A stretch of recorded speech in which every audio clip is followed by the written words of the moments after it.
Beleza, então, pessoal. Então, boa tarde a todos. Espero que estejam todos bem, tá? Então, bem-vindos aí à segunda reunião, segunda orientação do TCC.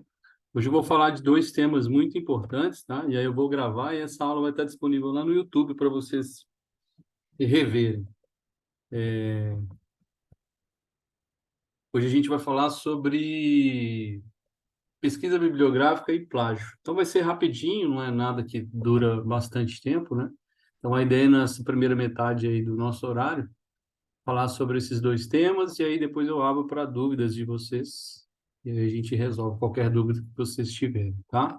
Então, durante essa aula eu vou utilizar esse roteiro, vou mostrar para vocês o que que é, qual que é a definição e a função da pesquisa bibliográfica, né, ou levantamento bibliográfico. Agora, não deve ser novidade para ninguém, né? Vocês já estão no 10º período, no último período, então com certeza já sabem do que eu estou falando. O objetivo aqui é só a gente refinar um pouquinho mais em relação a isso, tá? Vou mostrar as etapas da pesquisa bibliográfica, vou comentar também sobre as fontes recomendadas e os bancos de dados também que eu recomendo, como é que a gente pode buscar, né, essas, essas fontes para a gente bolar o nosso trabalho, para a gente produzir o nosso trabalho. E aí eu finalizo essa aula falando sobre um tema muito importante, tá? Que infelizmente tenho quase certeza que vai levar um ou dois grupos à reprovação, que é o plágio, certo? Mas a gente comenta mais coisas mais à frente. Bom, quem quiser fazer perguntas em relação a isso, tá? Pode mandar no chat, pode abrir o áudio, mas acho que eu vou concentrar as perguntas no final, tá bom? E aí qualquer coisa a gente dá uns passos para trás aqui. Então, definição e função da pesquisa bibliográfica, né? Então, a pesquisa bibliográfica, pessoal, é um levantamento, né, da bibliografia que está publicada e disponível acerca de um determinado assunto, né? É levantamento de toda a bibliografia? Não, não é um levantamento de toda a bibliografia, mas é de grande parte dela, que frequentemente a gente tem que fazer, né, durante o desenvolvimento aí de trabalhos acadêmicos, trabalhos científicos, projetos, laudos, relatórios técnicos, dentre outros documentos aí. Uma forma da gente se embasar, né? Da gente embasar aquilo que a gente está falando, que é essencial durante a confecção de trabalhos acadêmicos, por exemplo, o trabalho de conclusão de curso. E aí a gente vai buscar, né? A gente vai fazer esse levantamento em artigos, livros, periódicos, teses, dissertações, anais de congresso, dentre outras fontes que eu vou mostrar mais à frente, que estejam indexados a bases de dados, ou seja, que façam parte de bases de dados de confiança. Aí nesse momento, eu já destaco para vocês a importância, né, de buscar essas fontes que sejam confiáveis e sempre que possível atuais. Então, a finalidade da pesquisa bibliográfica é proporcionar ao aluno, né, ou ao pesquisador, ou seja, quem for, acesso à literatura sobre determinado assunto, para servir justamente de apoio aí para esses trabalhos acadêmicos, científicos e até de outros tipos. Bom, quais são as etapas, então, dessa pesquisa bibliográfica, né? Quais seriam as etapas que eu coloquei aqui para a gente buscar fazer esse levantamento bibliográfico? Primeira, que tem toda a relação com o início do trabalho de conclusão de curso, é a escolha do assunto, né? Claro. Então, preciso determinar, antes de fazer a pesquisa bibliográfica em si, preciso determinar o assunto que eu vou lidar, o objeto do meu trabalho, né? Então, tenho que determinar precisamente aqueles assuntos, aqueles temas que eu vou estudar.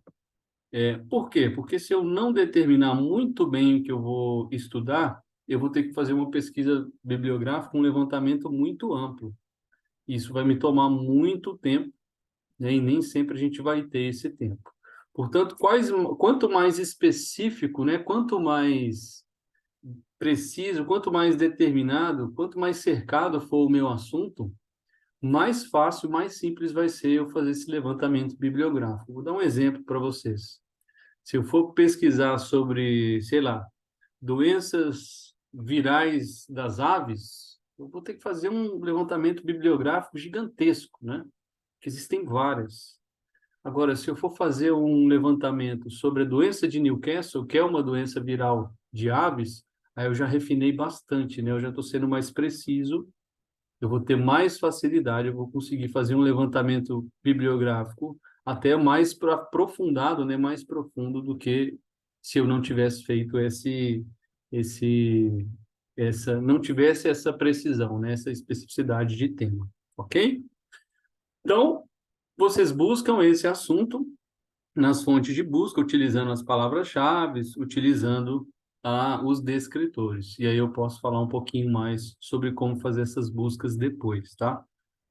Um ponto importante quando a gente utiliza palavras-chave, pessoal, para buscar trabalhos, artigos, fontes nos bancos de dados, a gente não usa as preposições, a gente não usa, por exemplo, a gente não usa os, a gente não usa de, a gente não usa onde, a gente usa apenas palavras-chave, né?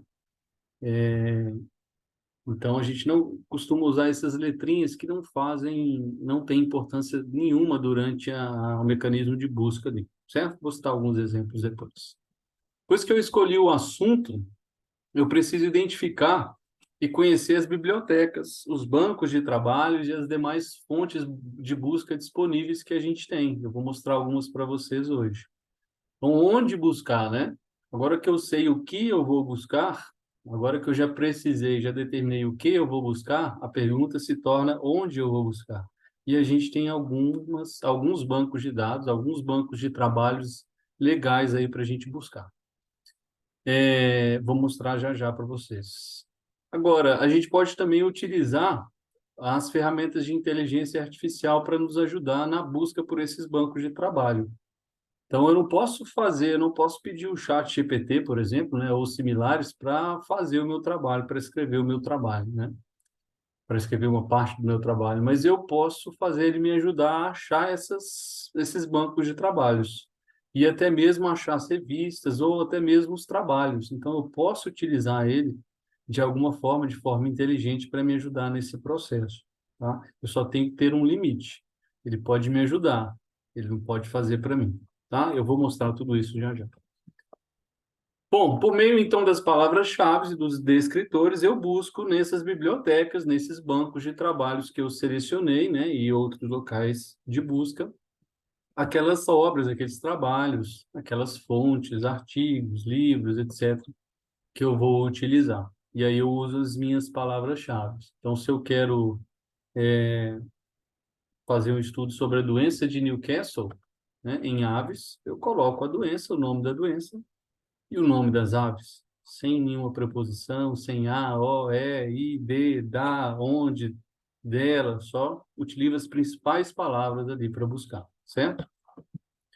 Uma vez que eu localizei, eu começo o processo de compilação. Então, é muito importante que vocês abram uma pastinha, busquem esse trabalho, abram uma pastinha para o TCC e comecem a salvar essas obras, esses trabalhos que vocês encontraram, tá? Aí, não necessariamente você precisa imprimir, né? Às vezes a gente tem gente que gosta de estudar os trabalhos impressos, mas não é necessário, claro. Você pode salvar digitalmente esses trabalhos, essas obras que você selecionou, de uma forma também colocando, né, nos nomes delas, os nomes que te facilitam encontrar esse trabalho depois, ok? Então tem muita gente que salva, pega aquele trabalho e salva o trabalho, aí ele faz o download, né? E aí vem com aquele nome todo escrito, né? A, B, C, D, 1, 3, 4, X, K, Z. Renomeia esse trabalho. Coloca o nome dele. Coloca, às vezes, o autor ou o ano que ele foi publicado no nome, que aí fica mais fácil de você encontrar depois. Você não tem que ficar abrindo cada arquivo. Quando a gente está fazendo um levantamento bibliográfico, uma pesquisa bibliográfica e produzindo, né, escrevendo um trabalho grande, como é o TCC, qualquer tempinho conta, né? Qualquer tempinho que a gente consegue economizar, conta. E aí, renomeando essas obras, com nomes que façam sentido e facilitem a busca depois, ajuda bastante a gente, tá? Então, salva essas obras de forma organizada, que facilite o seu encontro e posteriores consultas, tá? A gente pode dividir também, né? Por exemplo, tenho isso. Divide nos assuntos, né, em pastas diferentes, ou seja, vai organizando isso no computador de vocês. Vocês vão ver que vai fazer toda a diferença quando vocês forem fazer a próxima etapa, que é a etapa de leitura e estudo em si. Eu gosto de fazer essa localização, eu gosto de primeiro, num primeiro momento, depois que eu sei qual que é o meu tema, depois que eu sei onde que eu vou buscar, eu prefiro buscar todas as obras, tá? Localizar todas as obras, todos os trabalhos que eu vou utilizar, ou que eu possivelmente eu vou utilizar, compilo eles, salvo no meu computador, mudo o nome, coloco para um nome que faça sentido, organizo eles nas pastas, mas eu não leio nesse primeiro momento. No máximo eu leio o resumo, ou até mesmo, às vezes, só o título, para mim já basta. Depois que eu tenho todos esses artigos baixados, renomeados e organizados, aí que eu passo para a segunda, para a nova etapa, etapa de leitura e estudo. É aí que eu vou abrir esses artigos, ler o que o que eles abordam, estudar esses artigos, né?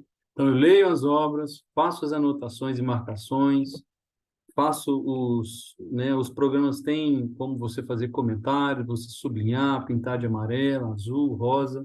Então, tem como você marcar ali os pontos importantes, tá? Muito importante, vamos sempre evitar ler apenas os resumos, tá? E as citações. Vamos tentar, sempre que possível, ler o trabalho inteiro, ou pelo menos aquelas partes que nos interessam. Agora, todos os trabalhos eu preciso ler ele inteiro? Não, não, nem todos. Realmente, às vezes, a gente consegue tirar uma informação que nós precisamos apenas através do resumo. Mas muitas vezes, na maioria das vezes, a gente vai ter que entrar no artigo e dar uma aprofundada maior no que ele está falando ali, tá? Se em determinado artigo, em determinada fonte, eu tenho uma informação que foi citada, mas que é de outro trabalho, então, se vocês entram num trabalho meu, num artigo que eu fiz, e tem lá uma informação que eu tirei de outro autor, é importante que vocês busquem esse trabalho que eu citei. E não só o trabalho, o meu trabalho, tá? Então, busquem o trabalho original, o trabalho que foi citado, tá? Para a gente conferir aquela informação, muitas vezes, e até mesmo acrescentar outras informações importantes aí. Muito importante também isso, principalmente para aqueles temas que têm certa escassez na literatura. É muito frequente, né? Os alunos chegam para mim e falam assim, Guilherme, vou falar sobre, sei lá,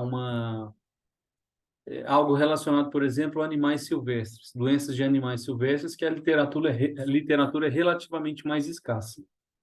Então, quando eu tenho temas, principalmente que têm de literatura relativamente mais escassos, uma solução legal é pegar pelo menos um trabalho que eu encontrei sobre aquele tema e ir lá nas referências bibliográficas desse trabalho. Por quê? Porque esse trabalho, para ele produzir esse trabalho, ele consultou outros.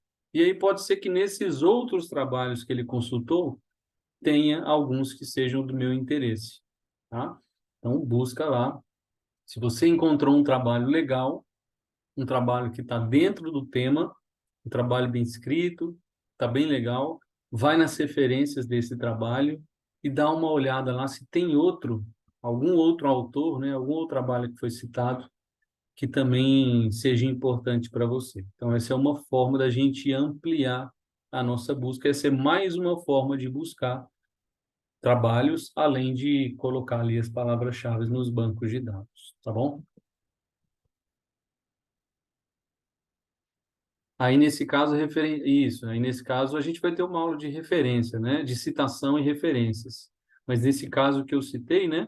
A gente prefere sempre citar o original. Não precisa citar os dois. Se eu busquei o trabalho original, eu cito o trabalho original. Então, se vocês pegarem lá, por exemplo, qualquer artigo meu que eu que eu tenho publicado, vocês vão ver, por exemplo, que eu cito, coloco informações e cito Lobato, que é o meu orientador, ou cito Silva. Enfim, para você citar aquela informação que eu estou trazendo, é importante que vocês busquem o trabalho do Lobato, o trabalho do Silva e citem ele, não citem o meu, tá? Esse é o desejável. Esse é o desejável. Algumas vezes a gente não encontra esse trabalho original. Aí tem uma forma de citar de outra maneira, depois eu mostro para vocês. Mas hoje é bem difícil, né, isso acontecer. Então, a gente deve sempre buscar o original e citar o trabalho original. Ok? Beleza, beleza, beleza. Fontes recomendadas, né? O que que a gente recomenda de fonte? Onde que eu vou buscar as minhas informações? A partir de quais fontes que eu vou produzir o meu trabalho de conclusão de curso?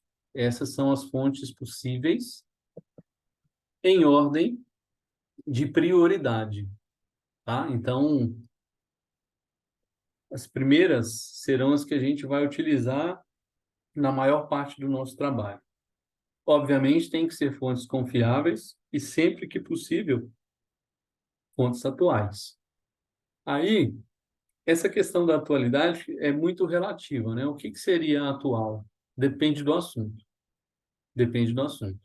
Se você quer falar que, por exemplo, sei lá, se você quiser falar que o coronavírus é um vírus envelopado, você não precisa de uma fonte atual para isso. Desde que a gente descobriu ele, a gente sabe que ele é envelopado. Então, você pode citar a fonte lá de 1900 e bolinha.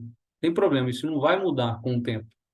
Ele sempre vai ser envelopado, desde que a gente descobriu até quando a gente não tiver mais aqui. Então, eu não preciso de uma fonte atual para isso. Agora, se eu estou falando sobre a situação epidemiológica de certa coronavirose, se eu estou falando de diagnóstico, se eu estou falando de tratamentos, se eu estou falando de condutas terapêuticas, cirúrgicas, aí já são coisas que mudam muito com o tempo, né? Mudam muito com o tempo. E aí elas devem ser o mais atuais, as mais atuais possíveis. Então, vou citar outro exemplo. Se eu for fazer um trabalho sobre, sei lá, peritonite infecciosa felina, e se durante o tratamento eu for utilizar fontes de 2021 para baixo, provavelmente eu estarei defasado. Porque, se não me engano, no final de 2021 ou 2022, surgiu, né, uma nova droga que mudou totalmente a forma como a gente vê e a forma como a gente pode tratar os pacientes com peritonite infecciosa felina. Então, nesse caso em questão, fonte atual é o quê? 2 anos, um ano. Fonte de 2023, 22. No caso, para falar que o coronavírus é envelopado, fonte atual é desde que a gente descobriu ele, certo? Então, isso vai variar, a gente tem que ter esse bom senso. Então, o que que eu não quero ver no trabalho de TCC? Eu falando sobre uma doença, vocês falando sobre uma doença, sobre o status dessa doença no nosso estado, no nosso país, e citando uma fonte de 2000, de 2010, né? Isso foi há 15 anos atrás. Será que esse status continua o mesmo? Provavelmente não. Então, eu preciso de uma fonte mais recente, certo? Para esses casos. Alguns outros casos, não. Então, tenha um bom senso quanto a isso. Beleza? Bom, então, quais seriam, portanto, essas fontes confiáveis, né? E que a gente deve basear o nosso trabalho? Artigos científicos de revistas indexadas, né? Revistas que aparecem nos bancos de dados, revistas que aparecem nos bancos de trabalhos, ok? Claro que dentro desse grupo de artigos científicos eu tenho revista top, que são as revistas A1, né? E eu tenho as revistas lixo, tipo, não vou falar aqui porque essa aula vai gravar, vai que alguém vê, né? Mas eu tenho isso. Eu tenho revistas de A1, A2, B1, B2, tal, tal, tal, até as revistas lá, que são muito ruins. Então, a gente vai sempre tentar buscar os artigos, né, de revistas, de periódicos mais bem conceituados. E a gente tem várias opções aí. Normalmente, quando a gente utiliza os bancos de dados corretos, melhores, a gente só encontra revista de nível bom, razoável para bom, e aí a gente pode utilizar. Agora, quando a gente utiliza mecanismos de busca não muito bons, ruins, aí a gente começa a encontrar porcaria também. Então, por exemplo, vou citar daqui a pouco, né? Mas se eu utilizo o Google para buscar artigo científico, eu vou encontrar muito lixo, né? Agora, se eu utilizo o PubMed, que é o mais top, eu nunca vou encontrar um artigo de uma revista lixo. Nem todos serão top, mas nenhum vai ser lixo, tá? Então, aí eu posso utilizar tranquilamente quando eu encontro nesses bancos de trabalhos bons. Em alguns momentos, eu também posso citar outras fontes, eu posso utilizar outras fontes além de artigos, né? Patentes, não é tão comum, mas eventualmente a gente pode utilizar. Teses de doutorado, dissertações de mestrado, principalmente de instituições de ensino estaduais, federais, tá? Que são os mais confiáveis. Então, isso a gente pode, não é o ideal, mas a gente pode utilizar porque tem muita informação legal ali e confiável nessas teses e nessas dissertações de mestrado, ok? Então, a gente vai poder utilizar. Livros não é o ideal, quando a gente, por exemplo, vai fazer um artigo científico, que é um dos formatos, né, do trabalho, normalmente a gente não utiliza livro como fonte. Mas numa monografia ou num trabalho de TCC, a gente pode utilizar. Porque dentro de um trabalho acadêmico, a gente pode utilizar livros, bons livros, como fonte, tá? Outras, legislações vigentes é bom. Então, quando a gente vai falar sobre temas que estão previstos em leis, por exemplo, temas relacionados a controle de doenças infecciosas, temas relacionados à tecnologia e inspeção de alimentos, temas relacionados à medicina veterinária legal, né? Tudo isso está cheio de legislações, né, que regem. E aí, é claro, uma fonte super confiável e necessária são as legislações, só tomar cuidado para quê?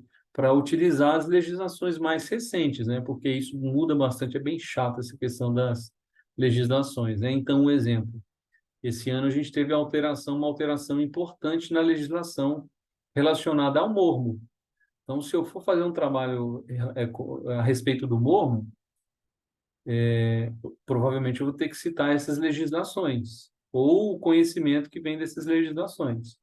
E aí eu tenho que buscar a legislação mais recente, que é desse ano. Se eu buscar a de 2018, que foi a última, já tem alguns pontos que estão diferentes, então eu posso cometer erros. Aí as coisas que são menos desejáveis, tá? A partir daqui, trabalhos em anais de eventos, tá? Não é tão, já não gosto tanto. Revistas de órgãos oficiais, por exemplo, revista do Conselho, tem algumas coisinhas lá que pode citar, mas também não é muito legal, mas às vezes tem algumas coisas interessantes. Trabalhos técnicos de órgãos oficiais, órgãos de pesquisa, aí já é um pouquinho mais legal, por exemplo, trabalhos da Embrapa, trabalhos da Emater, né? E assim como sites de órgãos oficiais. O único tipo de site que a gente pode citar eventualmente no nosso trabalho são esses sites aí, o site do Ministério da Agricultura, o site do Ministério da Saúde, né? Das secretarias de cada estado, por exemplo, do INMA, aqui no nosso caso, né? Dos conselhos, dos órgãos de pesquisa, Embrapa, Emater, dentre outros, tá? Mas saiu disso aqui, pessoal,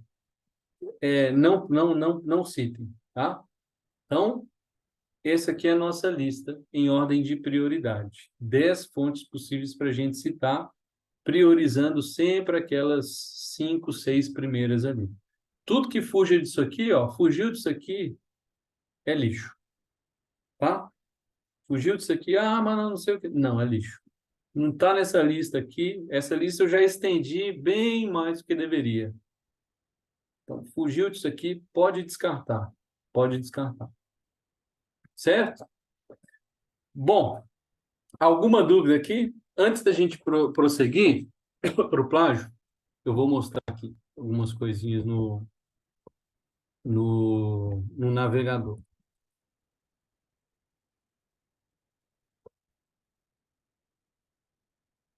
Ó,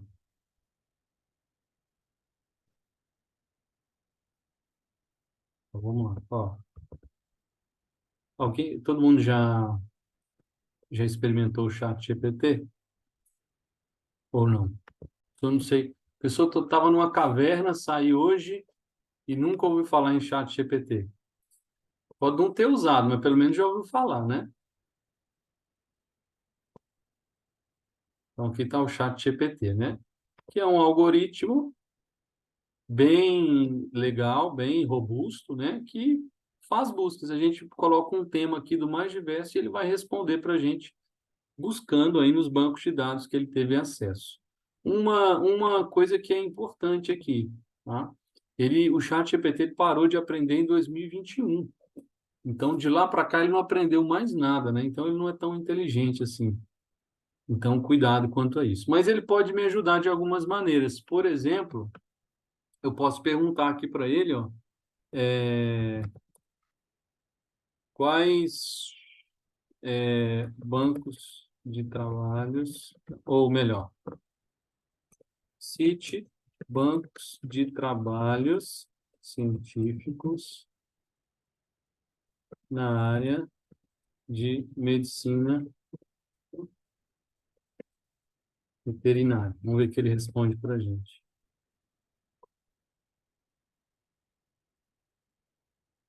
Beleza. Aí ele começou a citar, ó. Ok. Então faz um textinho aqui, mas enfim, ele já citou aqui, ó. Ele já citou inclusive o principal deles. Esse aqui é o melhor banco de dados. Esse aqui é o melhor banco de dados que a gente tem, que é o PubMed. Esse aqui é o principal de todos em medicina veterinária, tá? E aí a gente coloca aqui o nome do trabalho, o tema, né, as palavras-chave, por exemplo, quero saber sobre Clostridium difficile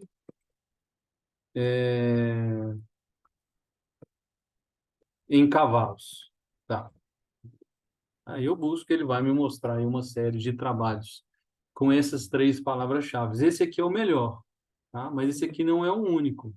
Deixa eu ver outros. Alguns que ele cita aqui são pagos, tá? Mas esse aqui é o Google Scholar. Ele citou o Google Scholar, que é o Google acadêmico, né? É o Google acadêmico. Então, vamos ver lá. Tá, então é o Google acadêmico. Google acadêmico é um bom mecanismo de busca? Não, ele não é um excelente mecanismo de busca de trabalhos, não, mas ele é infinitamente melhor do que o Google em si. Então, é legal vocês fazerem uma busca no Google acadêmico também. No Google normal, nunca, tá? Porque senão pode aparecer lá o site patinhasefocinhos.blogspot.net, né? Mas aqui no Google Acadêmico isso não vai acontecer. Então ele vai meio que filtrar um pouquinho nos trabalhos acadêmicos, mas não é o melhor mecanismo não, tá? Vamos perguntar aqui o chat GPT, nessa pergunta que eu fiz, ele mostrou aqui bastante banco de trabalhos, né? Banco para buscas de trabalhos em inglês. Vamos ver se ele consegue alguns para a gente, se ele sugere alguns para a gente em português, na língua portuguesa. Então, cite bancos de trabalhos científicos em português na área de medicina veterinária. Vamos ver. Beleza, ele trouxe alguns aí para a gente. Ok, ele trouxe alguns legais aí para nós. É, essa aqui, primeira, ela tem trabalho de medicina veterinária, mas ela é mais voltada para a saúde, tá? Mas vamos jogar aqui no Google para ver. Ah, não, essa é legal, essa é legal. Essa é legal, tá vendo? Ó? Então, a biblioteca virtual em saúde e a parte de medicina veterinária e zootecnia. E aqui eu vou fazer a minha pesquisa, ok? Vamos colocar aqui em ordem dos melhores. Beleza, vamos ver outro que ele citou. Cielo também é legal. Cielo, Brasil, mesma coisa. Aí eu vou fazer a busca aqui. Vamos ver outro, se tem mais algum legal.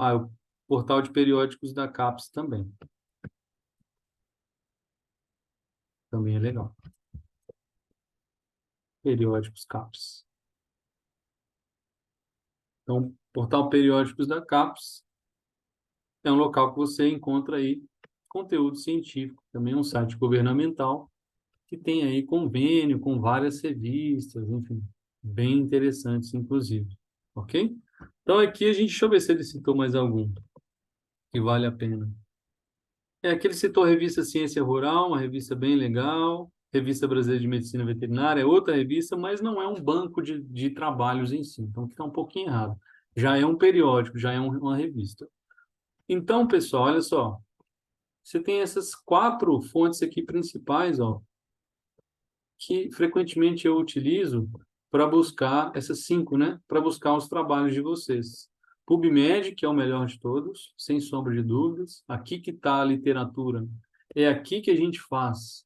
É aqui que a gente faz levantamento bibliográfico de ponta em qualquer assunto aí de medicina veterinária.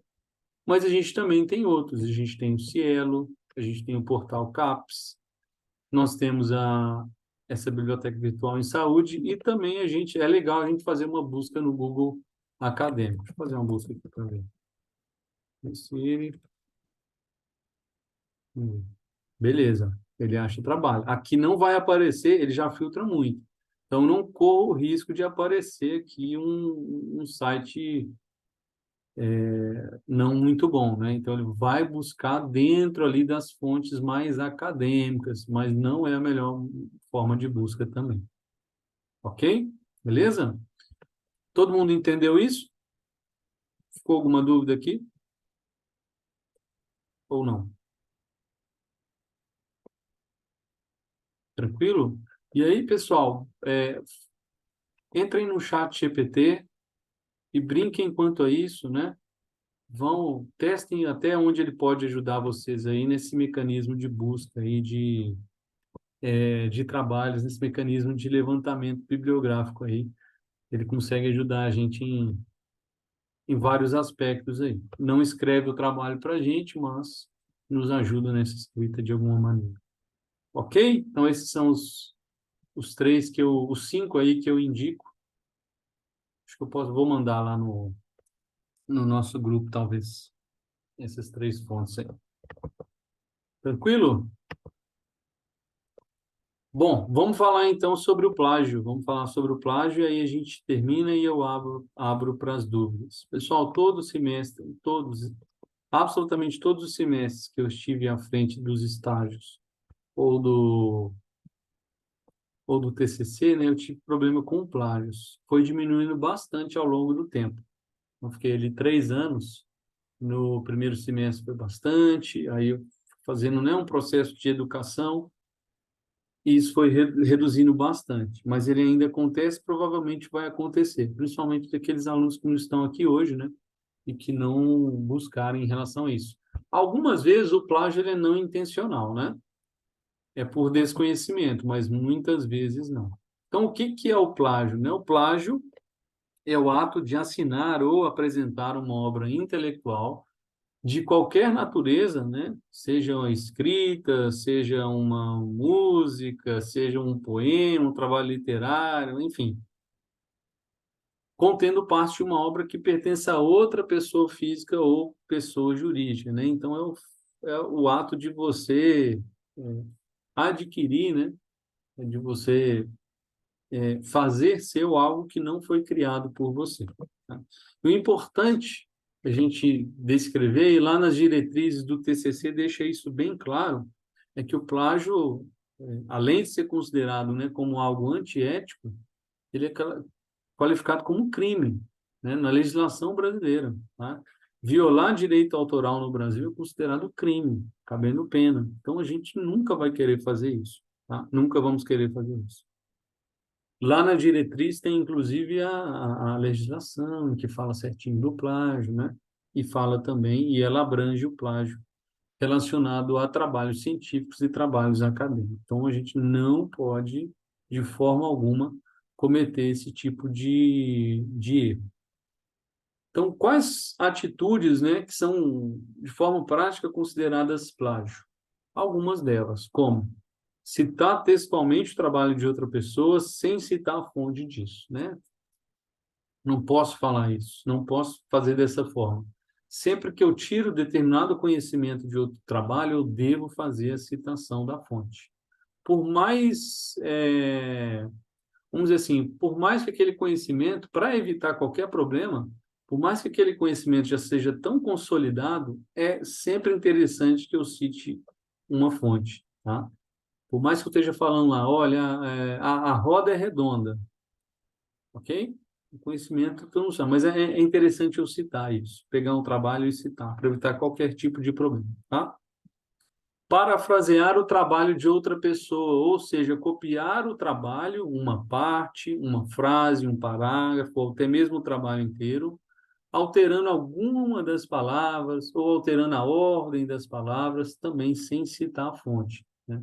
Não posso fazer isso, né? Não adianta eu só trocar ali a sequência, uma frase, colocar ela aqui atrás, na frente, e achar que está diferente, então não é plágio. Não, isso é plágio, tá? Não podemos fazer dessa forma também. Usar ideias de outra pessoa sem referência ao autor também não pode. Copiar e colar da internet sem a devida citação da fonte também é considerado plágio. Ou seja, pessoal, é muito fácil não plagiar, tá? Como é que a gente não plagia? A gente não copia alguma coisa do trabalho, porque ele vai ser detectado, e vai ser detectado por mim. Todos os trabalhos vão passar por um detector de plágio, que ele é muito robusto. Então, se você copiar uma frase do seu TCC, num trabalho que foi publicado ou que está na internet de um site lá do Acre, esse programa vai encontrar, e encontra mesmo.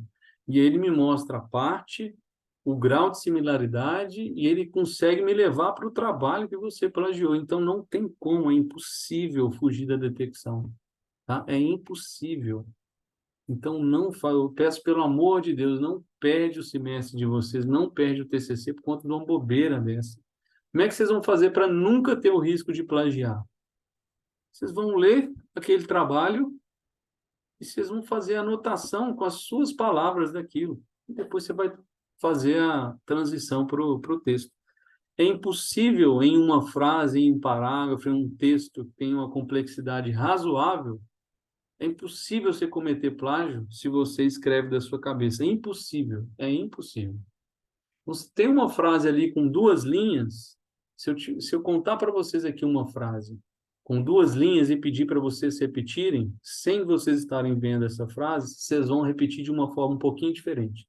Vocês vão colocar nas palavras de vocês. Então é só fazer isso, basta não copiar e colar. Ou não copiar e colar e trocar algumas palavrinhas, tá? É muito fácil não plagiar, beleza? E se vocês tiverem dúvidas quanto a isso, pode me perguntar, estou à disposição de vocês, tá? Mas não quero saber de trabalho plagiado, porque a tolerância quanto a isso é zero. E aí plagiou, a pessoa deu lá no plágio, tem outra chance. Não, acabou. Plagiou, foi reprovado. Nem vai para a defesa de TCC, tá bom? Ok? Bom, aqui tem alguns tipos de citação. Uma das coisas que a gente faz, né, que a gente tem que fazer para evitar o plágio intelectual, é citar os trabalhos, né? A gente vai ter uma aula só de citação, um momentinho para nós só de citação, para eu mostrar para vocês como é que cita. Mas a gente tem três tipos, já adiantando, né, a gente tem três tipos de citações que a gente pode fazer. A citação indireta, que é quando eu faço, né, a citação que é a reprodução de ideias, informações, dados, resultados, sem transcrever as próprias palavras do autor, ou seja, sem copiar e colar as próprias palavras do autor. O texto lido pode ser parafraseado, ou seja, transcrito com novas e nossas palavras. É justamente aquilo que eu falei. Eu vou ler aquilo ali, eu vou entender o que aquele autor está falando, eu vou obter aquelas informações e com as minhas palavras eu vou colocar no meu texto e citá-lo. Então, eu estou citando ele de uma forma indireta. Eu não estou copiando e colando, eu estou citando as informações que ele tem colocando o nome lá dele, com as minhas palavras e colocando lá o nome dele especificamente. Essa é a maneira que a gente cita nos trabalhos relacionados às ciências agrárias e da saúde. Raramente a gente vai utilizar outro tipo de citação, por exemplo, as outras citações ali abaixo. Em raríssimas circunstâncias, tá? Ler, entender, escrever com as próprias palavras e citar, exatamente. E aí a gente vai ter uma aula só disso. E aí eu vou citar exemplos, vai ficar mais claro do que está aqui. Bom, a citação direta é aquela que realmente eu faço a transcrição, eu copio exatamente o que aquele autor falou, e aí eu colo no meu trabalho, né? Também chamada de citação literal. Vocês já devem ter visto aí em postagens, em textos, quando uma pessoa abre aspas, coloca a frase de alguém e cita esse alguém embaixo. Já viram isso? Tem uma que eu acho super legal, que eu acho que é a maior mentira do mundo, que é uma do Louis Pasteur, que ele fala assim, a medicina humana cura o homem, sei lá, a medicina veterinária cura a humanidade, entre aspas, itálico e tal, Louis Pasteur. Essa é uma, eu acho que é uma mentira, eu acho que ele não falou nada disso, que eu nunca li nada sobre isso em fontes confiáveis, né? Deve ser mentira, mas essa é uma forma de citação direta. A gente utiliza isso muito pouco em trabalhos das ciências agrárias e da saúde, tá? É mais utilizado em textos da humanas, por exemplo, quando vai citar um autor, vai citar um filósofo, vai citar um pensador, que a gente quer utilizar, que a gente quer fazer essa citação nas próprias palavras daquele autor, por quê? Se a gente às vezes muda, coloca com as nossas palavras, o sentido pode mudar. Então a gente quer citar diretamente o que o autor falou, a gente quer citar com as palavras exatas que ele falou. Normalmente a gente não utiliza isso nos nossos trabalhos da nossa área, ciências agrárias e ciências da saúde, ok? Exceções em que eu posso fazer citação direta, legislação. Às vezes eu quero citar um artigo da legislação. Aí eu não preciso fazer com as minhas próprias palavras, justamente porque talvez, se eu cite a legislação com as minhas próprias palavras, eu posso mudar o sentido do que está escrito ali. Então, nesse caso, por exemplo, quando eu quero citar uma legislação, eu posso fazer uma citação direta. E eu vou mostrar como é que a gente faz isso. Aí a gente vai abrir aspas, a gente vai colocar o texto um pouquinho diferente ali, itálico, tal, e citar. Mas são raras exceções, tá? São raríssimas exceções, depois eu mostro para vocês. Deixa eu ver aqui. Ah, beleza, já respondi, né? Já respondi. Então, a legislação, ela pode ser, dependendo, ela pode ser literal, se for uma parte bem específica, exatamente. Se eu estou falando da legislação como um todo, né? Do que essa legislação fala, né? Por alto, eu não preciso da precisão ali. Aí eu faço a citação indireta, né? A legislação, não sei o quê, fala isso, isso e aquilo. Aí cita a legislação. Agora, se eu quero precisão, se eu quero citar exatamente o que está na legislação, para não gerar qualquer dúvida, qualquer confusão, aí eu faço a citação direta. Eu realmente transcrevo, eu copio e colo, mas de uma certa forma bonitinha que eu vou mostrar para vocês. Outro tipo de citação que a gente evita ao máximo nas ciências agrárias é a citação da citação, que é aquele conteúdo que eu acho em determinado artigo, mas que é de outro autor. Mas eu não consegui achar essa obra original. Aí eu posso citar o trabalho que eu estou mostrando. Vou voltar para aquele exemplo que eu dei. Vocês pegam um trabalho meu, um artigo que eu publiquei, né? Alves 2017. Alves 2013, beleza. Você pegou o meu artigo. Aí lá no meu artigo está mostrando lá, eu cito Lobato, de 1980. O ideal é você encontrar essa obra do Lobato, de 1980, e citar ela. Se por um acaso você não encontrar, porque não está disponível na internet, enfim, aí você pode citar a minha obra. Aí você vai fazer uma citação de citação. É um jeito que eu vou mostrar para vocês, mas basicamente você vai citar assim, olha, o Lobato em 1980, que está no trabalho do Alves em 2013, falou isso, isso, isso e aquilo. Ou seja, a citação da citação essa também é uma exceção, tá? Se vocês não estiverem entendendo muito bem na prática, não fica tranquilo que eu vou ter uma aula, vou mostrar uma aula de citação, aí eu vou citar vários exemplos disso para vocês colocarem nos trabalhos de vocês, beleza? Mas aqui que eu quero deixar bem claro, pessoal, aqui essa questão. Não vamos fazer besteira, não vamos perder aí o semestre, o TCC, por copiar trabalho, às vezes sem saber, sem entender que isso é plágio, tá? Não cair nessa besteira, não, beleza? Porque eu dou certeza novamente para vocês. O programa que a gente utiliza, se você copiar uma frase de um trabalho lá dos Cafundó do Judas, a gente vai encontrar. O programa encontra mesmo, certo? Então não vamos cair aí nessa besteira. Alguém tem mais uma dúvida? Alguém tem alguma dúvida em relação ao levantamento bibliográfico e a questão do plágio?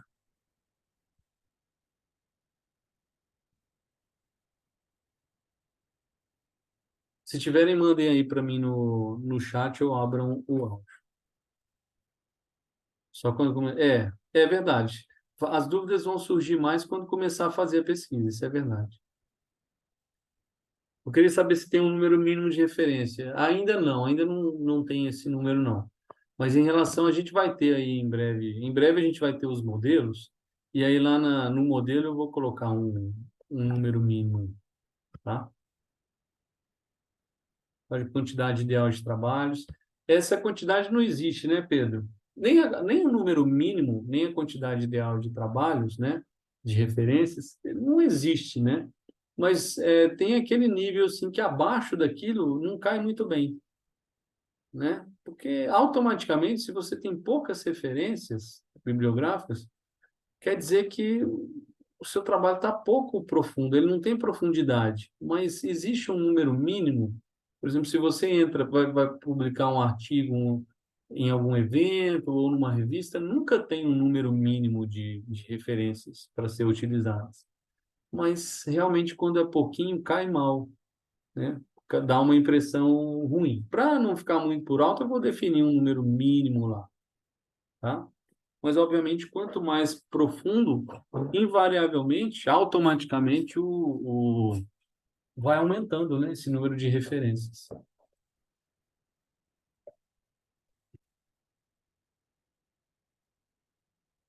Você consegue, eu não consigo, Gabriel, disponibilizar o programa porque ele é pago, tá? E aí eu não consigo liberar eu só consigo ter acesso a dois computadores, uma coisa assim, tá? E aí eu tenho ele no meu notebook e no meu computador de bancada. Então eu não consigo, entendeu? Eu posso passar o nome, né? Caso vocês queiram adquirir o programa, né? Não é tão caro, não. Mas eu não consigo disponibilizar para vocês, porque ele é pago, essa versão dele é paga.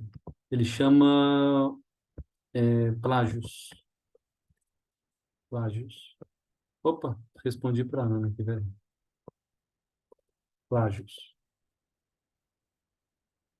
Ok? Mais alguma dúvida em relação às demais dúvidas? Eu vou abrir para perguntas daqui a pouco, tá? Mais alguma dúvida em relação ao levantamento bibliográfico e ao plágio?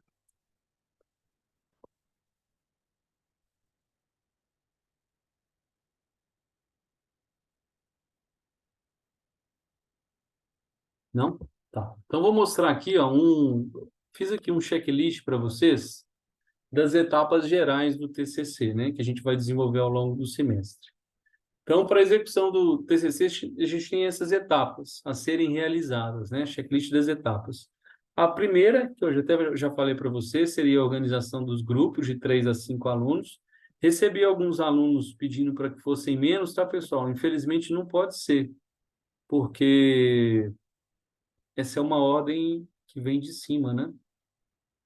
E aí eles pediram para ser grupos de 3 a 5 alunos, infelizmente. Ou felizmente, não sei, depende do ponto de vista.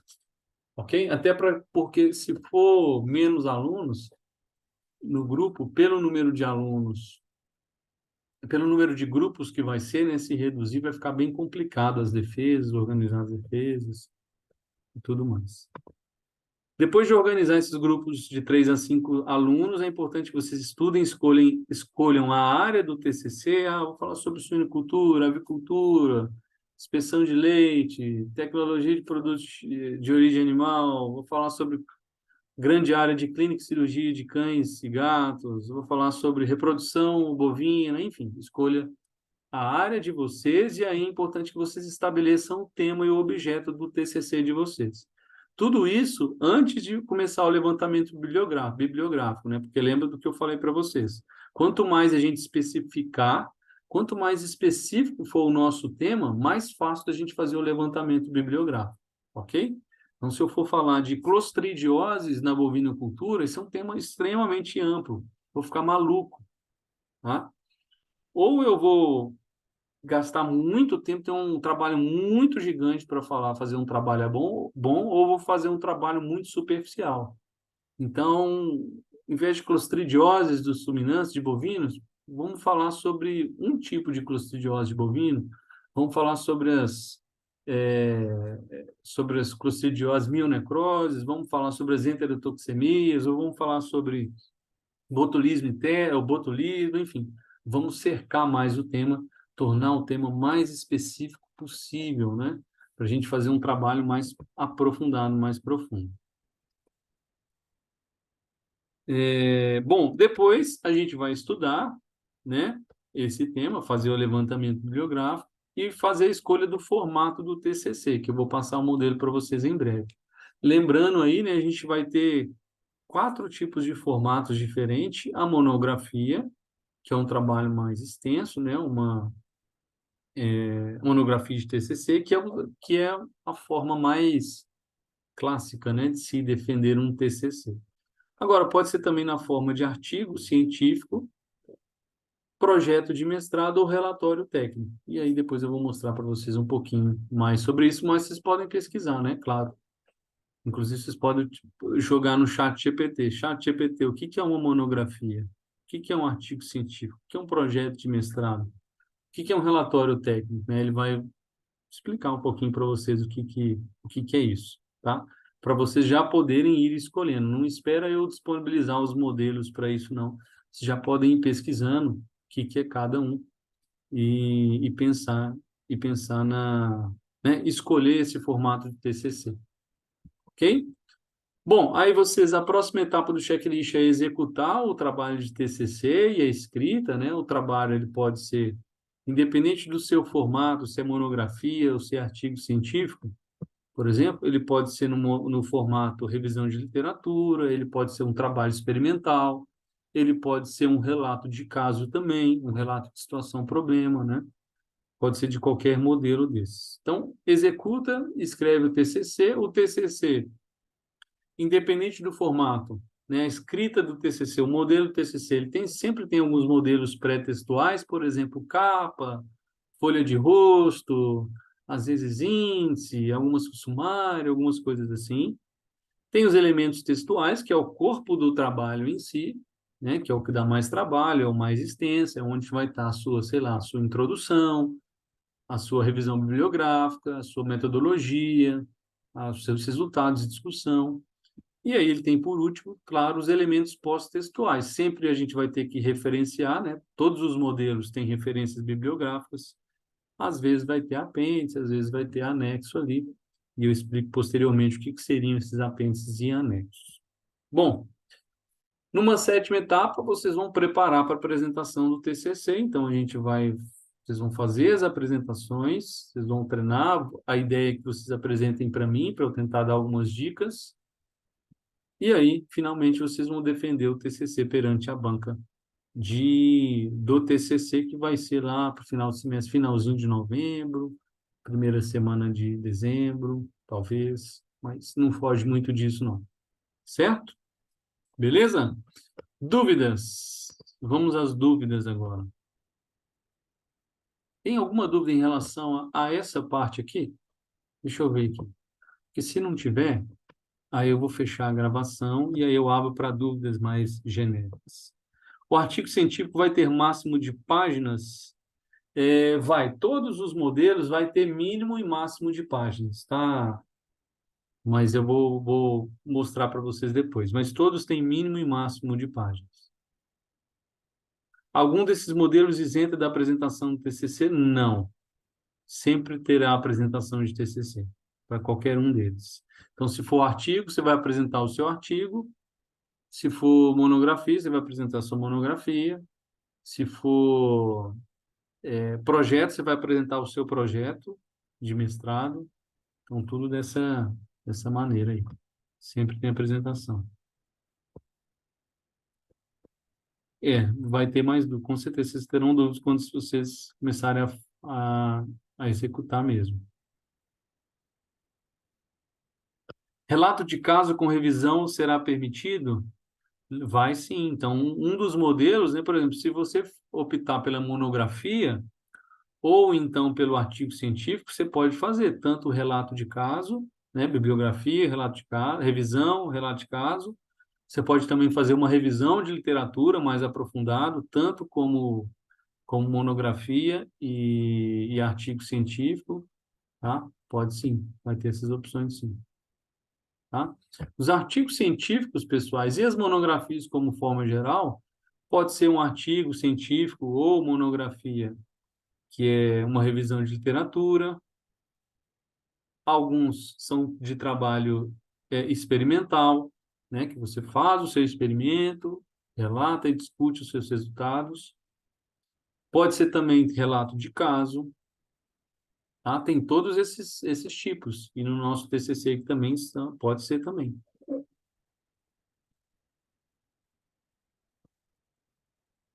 eu ver se tem mais alguma dúvida relacionada aqui. Hum, O Guilherme. só um minutinho. Desempenho em homenagem tem alguma relação com a apresentação do TCC? Não. Situação problema deve ser necessariamente monografia? É, ela se adequa bem na monografia, tá? E talvez no relatório técnico, né? Porque no relatório você tem uma situação problema, você se baseia, assim, né? Faz a revisão, se baseia o tema, você expõe a situação problema e as medidas, né? As medidas necessárias para sanear aquela situação problema. Então, poderia ser no formato de monografia ou relatório, ok? Beleza? Alguém tem alguma dúvida em relação ao que a gente falou agora, antes de eu abrir para problemas, questões mais gerais? Não, ô Guilherme, essa questão do problema da monografia, do tema problema, a gente que vai definir se a gente acha que isso é um problema ou não? Claro. Então, Da tá bom. situação E artigo problema? científico não dá para fazer, não. Só o relatório e a monografia mesmo. Não De cabe se muito for no uma artigo. situação problema. Não, não cabe muito, né? Artigo científico normalmente Mais tem revisão. formato, ó, revisão de literatura ou trabalho experimental ou relato de caso, tá? Normalmente é assim. Tá. Aqui na parte de revisão de literaturas, a gente pode fazer subtópicos? Deve, né? As Então subseções, faz, né? né? Deve, com certeza. A gente deve dividir ali conforme os temas que a gente for abordando. A gente nunca faz a revisão de literatura, a gente nunca faz um texto inteiro, um texto íntegro. A gente sempre subdivide, ok? Tá bom, beleza, obrigada. Nada. Beleza, pessoal, vou fechar a gravação aqui e vou abrir para perguntas aí mais gerais, caso vocês tiverem, tá bom?